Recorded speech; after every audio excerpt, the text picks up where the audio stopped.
Oke guys, ya di video kali ini saya akan bahas tentang trade yang saya ambil di 26 Januari ya. Itu hari Senin. Eh, ini langsung kita ke chartnya aja ya. Oke, jadi waktu itu sebenarnya posisinya itu ini entah Senin apa Selasa. Oh, berarti Selasa. 26 Januari. 26 Januari ya, antara Senin apa Selasa gitu ya. Kayaknya sih Selasa ya. Saya lupa juga. Harusnya Senin sih. Tapi ya udahlah. Nah, waktu itu pokoknya saya ingat saya tuh baru bangun sebenarnya waktu itu. Nah, jadi pas baru bangun, lihat HP, lihat MT5 gitu. Pas lihat tuh ada setup nih. Nah, tapi sebelum itu ya kita bahas struktur marketnya dulu ya. Jadi ini kan sebenarnya kalau kita lihat M15 ini saya entry di M15. Nah, M15 ini kalau kita lihat kan dari sini trennya tuh lagi naik, lagi uptrend. Sebentar. Nah, dari sini aja ya. Dia lagi naik nih. Oh, ini gap kenceng naik. Nah, sini.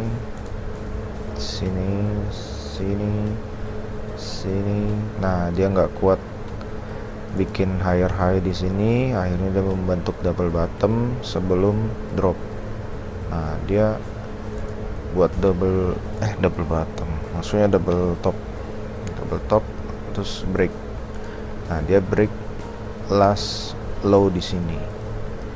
Nah, terus dia udah pasti nggak bisa bikin higher lagi. Jadi dia sudah confirm downtrend di sini. Nah, terus dia break lagi di sini kan. Nah, sebenarnya kalau dari sini berarti udah jelas kita carinya itu sell, karena lagi downtrend kita cari sell, otomatis yang kita cari adalah zona supply. Jadi kita tandain dulu zona supply-nya di sini.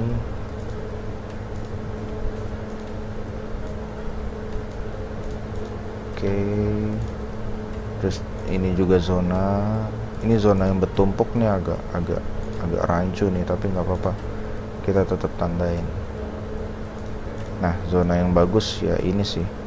Sebenarnya bisa juga ini, tapi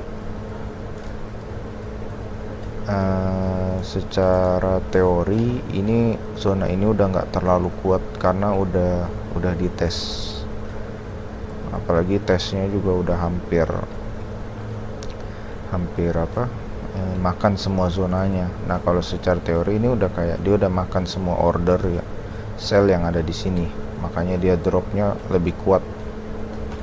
Nah, jadi waktu itu saya tuh lagi cek, dan ini kan masih pagi nih. Nah, terus masuk dia ke zona supply yang udah kita tandain dan membentuk. Nah, ini sebenarnya konfirmasinya tuh udah di sini, karena ini kan candlenya udah kuat banget nih, Marubozunya. Nah, sebenarnya kalau mau entry di sini udah bisa entry. SL-nya di mana? SL-nya di sini. Nah, ya kurang lebih 200 pip lah. TP di mana? TP di sini nih, di gap. Nah, sebenarnya normalnya kalau saya lihat ini, saya pasti entry-nya di 5043 ini, karena konfirmasinya jelas. Dia candle Marubozu. Nah, tapi karena waktu itu masih pagi, jadi candlenya tuh pas saya bangun itu candle tuh lagi di sini. Dia baru aja bener-bener baru close di sini 55.2an. Nah bener-bener sini nih close, mungkin dia main bentar nih. Nah pas di sini saya memutuskan buat sell di 50-50. SL nya tetap di sini 50-50, iya 120 pip. Nah 50-50. Nah ini saya screenshot pas dia udah terjun ya, tapi saya close itu di gapnya sih di 5018, jadi sekitar di 5018. Nah, kok nggak bisa dia nah ini sekitar sini lah, jadi kurang lebih satu banding berapa nih, 1/2,5 ya lumayan lah, 1/2,5 trade pagi hari itu kurang lebih 50 sampai 50 18 300 pip, iya 300 pip. Nah mungkin ada yang nanya kenapa saya take profit di sini, di gap ini.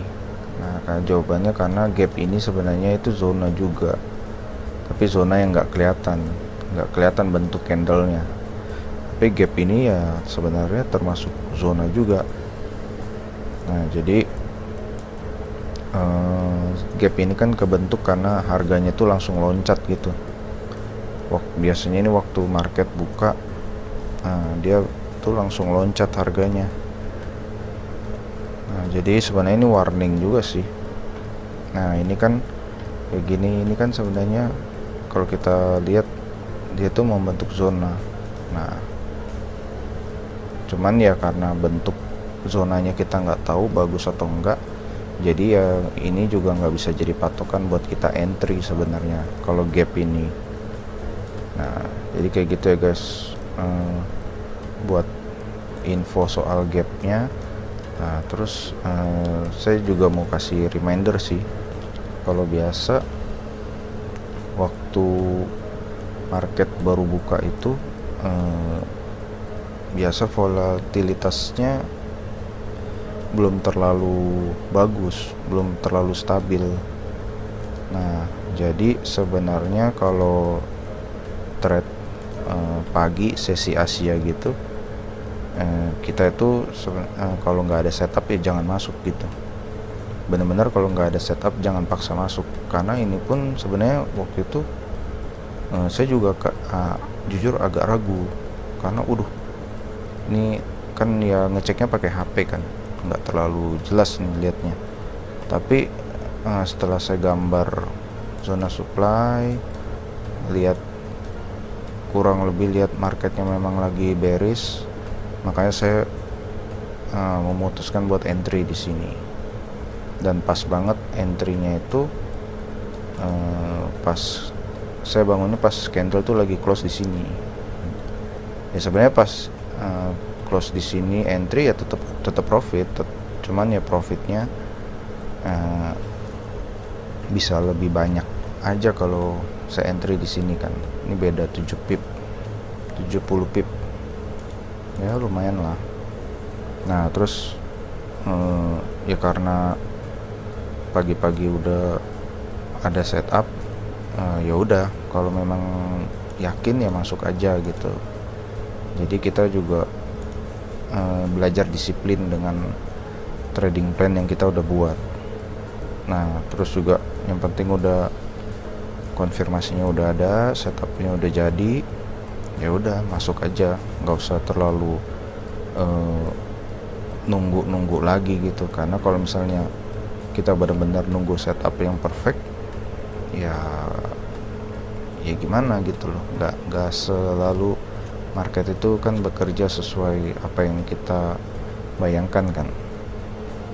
Nah jadi kayak gitu ya guys, TP nya nggak usah nggak usah serakah, nggak usah maruk sampai di sini. Udah di sini juga udah cukup 300 pip, karena seingat saya dia balik naik deh. Nah ini nih, ini saya juga kaget nih. Nah waktu itu, oh bener deh kayaknya, yes. Nah dia langsung naik, karena kalau kita ke time frame lebih besarnya, dia itu sebenarnya masih uptrend. Masih uptrend dia, kecuali kalau harga bisa ngebreak ini. Nah ternyata dia kan nggak bisa ngebreak ini kan, berarti hitungannya ini sebenarnya secara H1 masih uptrend. Jadi kita nggak boleh maruk lah kalau lihat setup itu. Sebenarnya ya sesuai ini aja, sesuai struktur aja.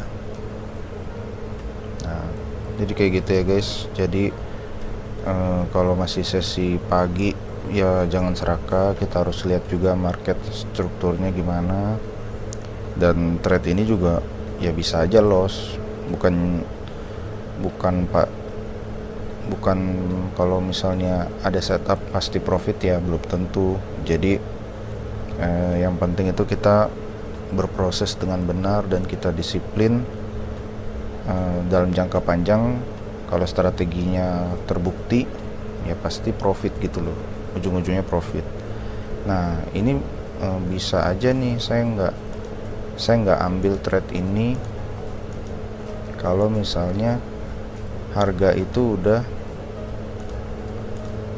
pas dia masuk ke zona ini, walaupun shadownya dia tembus dikit aja, misalnya tembus di sini, nah itu saya nggak akan ambil tuh, karena udah nggak valid kan zona supply-nya.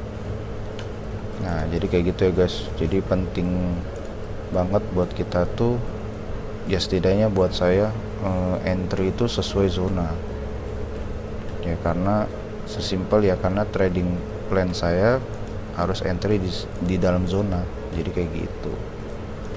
Nah oke guys, tetap semangat buat yang masih latihan atau yang mungkin udah profitable ya, tetap dijaga disiplinnya.